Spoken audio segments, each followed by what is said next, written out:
नमस्कार विद्यार्थी मित्रांनो, वृष्टी या प्रकरणातील पुढील भाग आपण आज अभ्यासणार आहोत. चला पाऊस पाडूया. साहित्य आपल्याला काय घ्यायचं आहे. जवळ धातूचे झाकण असलेली काचेची भरणी, खिळा, हातोडी, गरम पाणी, बर्फाचे खडे आणि मुठभर खडे मीठ हे साहित्य आपल्याला घ्यायचं आहे. आता ही काचेची भरणी घ्यायची आहे. त्या भरणीचं झाकण काढून बाजूला ठेवायचं आहे. या भरणीच्या वरच्या बाजूला जे झाकण आहे त्या झाकणाला काय करायचे, टोचे पाडायचे आहेत. खिळ्यांनी छिद्र पाडायचे नाही. मग या भरणीमध्ये 1/3 भाग गरम उकळतं, फक्त वाफाळलेलं पाणी टाकायचे, उकळतं पाणी टाकायचं नाही. आत काचेच्या भरणीला टोचे पाडलेलं झाकण घट्ट आपल्याला बसवायचं. या भरणीतील पाण्याची जी वाफ आहे ती बाहेर पडणार नाही याची आपल्याला काळजी घ्यायची आहे. मग या भरणीच्या झाकणावर बर्फाचे तुकडे, मुठभर खडे मीठ, थोडंसं पाणी आपल्याला टाकायचं आहे. आणि मग 10-15 मिनिट आपल्याला त्याचं निरीक्षण करायचं आहे. आणि मग पाऊस कसा पडतो हे आपल्याला अभ्यासायचं आहे. भौगोलिक स्पष्टीकरण. मग या भरणीमध्ये काय झालं असेल, मग या भरणीमधील गरम पाण्याची जी वाफ असते ती हलकी होते आणि उदरोगामी म्हणजे वरच्या दिशेनं वर जाते. मग हे घट्ट झाकण आपण बसवलेलं आहे भरणीला, त्यामुळं काय होणार आहे, पाण्याची वाफ बाहेर जाणार नाही. आणि मग झाकणावर काय ठेवलेलं आपण, बर्फ ठेवलेला आहे. आणि मग त्या गरम हवेला काय होणार आहे, त्या बर्फाच्या थंडाव्यामुळं त्या गरम हवेचं सांद्रीभवन व्हायला सुरुवात होते. मग त्याचा परिणाम काय होतं, या वाफेतून जलकणामध्ये त्याचं रूपांतर होतं. आणि मग ज्या ठिकाणी आपण टोचे पाडलेले आहेत त्या ठिकाणी थेंब जमा व्हायला लागतात. आणि मग हे जड झालेले जलकण खाली परत त्या भरणीमध्ये पडतात. तर अशा प्रकारे पर्जन्यवृष्टी होत असते. हा छोटासा प्रयोग आपण या ठिकाणी करून पाहू शकतो. तर पाऊस किंवा पर्जन्य, आपल्याला पाणी कुठून मिळतं, तर पावसाच्या स्वरूपातून मिळतं. बरोबर आहे. आणि मग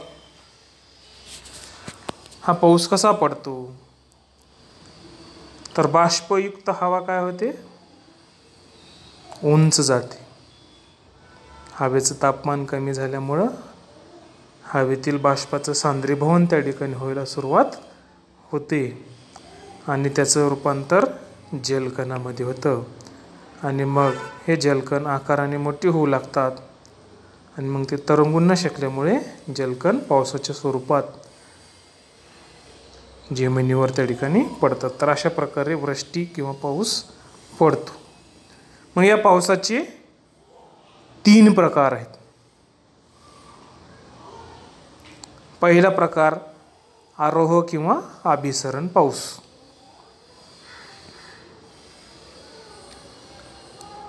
बघा, आरोह किंवा अभिसरण पाऊस हा नेमका कुठं पडतो, तर विषुववृत्तीय प्रदेशात. काय असतं, सूर्याची उष्णता त्या ठिकाणी जास्त असते मग ही उष्णता जास्त असल्यामुळे काय होतं, त्यालगतची हवासुद्धा तापायला सुरुवात होते. मग ही हवा तापल्यामुळे काय होते, वर जाते आणि उंच गेल्यावर हवा थंड होते. आणि मग थंड हवेचे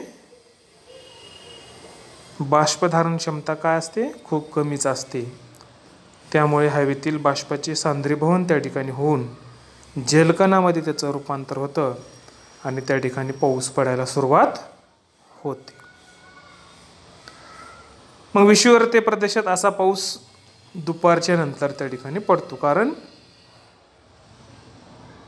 बाष्प होण्यासाठी किंवा हवा गरम होण्यासाठी उष्णतेची गरज असते. मग हे दुपारी उष्णता सूर्याची जास्त असते आणि मग दुपारी उष्णतेमुळे त्या हवेचं बाष्पमध्ये त्या ठिकाणी रूपांतर होतं आणि मग नंतर दुपारच्या नंतर हा पाऊस पडतो.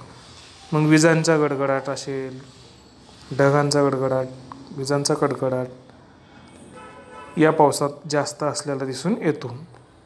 मग हे कुठं घडतं, तर आफ्रिकेतील कांगो नदीचे खोरे, दक्षिण अमेरिकेतील अमेझॉन नदीच्या खोऱ्याच्या विषुववृत्तीय भागामध्ये अशा प्रकारचा आरोह प्रकारचा पाऊस पडतो.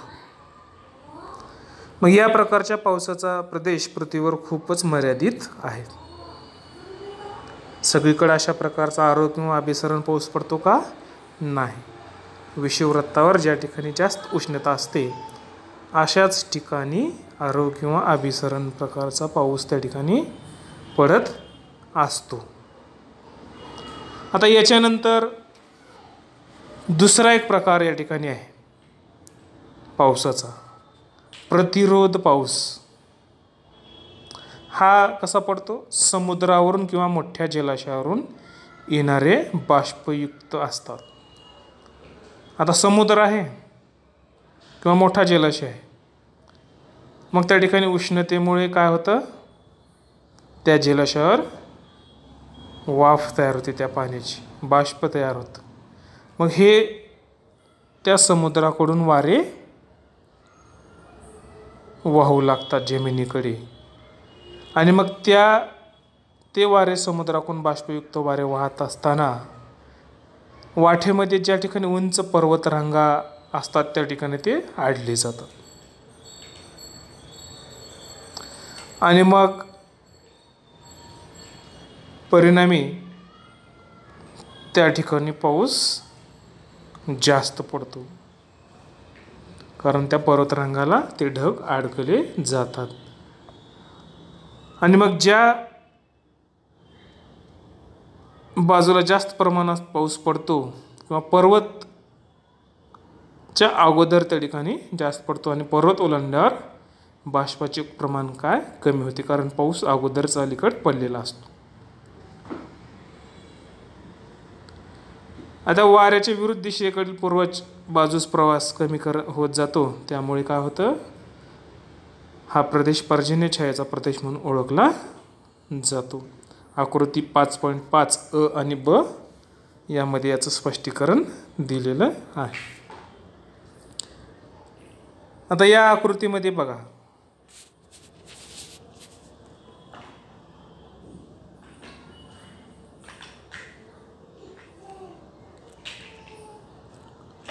तर या आकृतीमध्ये आपल्याला 5.5 अ, तर या ठिकाणी एक जलाशय आहे आणि या जलाशयावरून बाष्पयुक्त ढग त्या ठिकाणी जात आहेत आणि या पर्वताला त्या ठिकाणी अडकल्यामुळं पर्वताच्या अगोदरच्या भागात त्या ठिकाणी पाऊस पडतो आणि पाऊस पडून थोडेसे ढग रिकामे झालेले पुढे जातात आणि मग त्या ठिकाणी कमी प्रकारचा पाऊस त्या ठिकाणी पडतो. आता आकृती 5.5 ब मध्ये त्या ठिकाणी दाखवलेला आहे.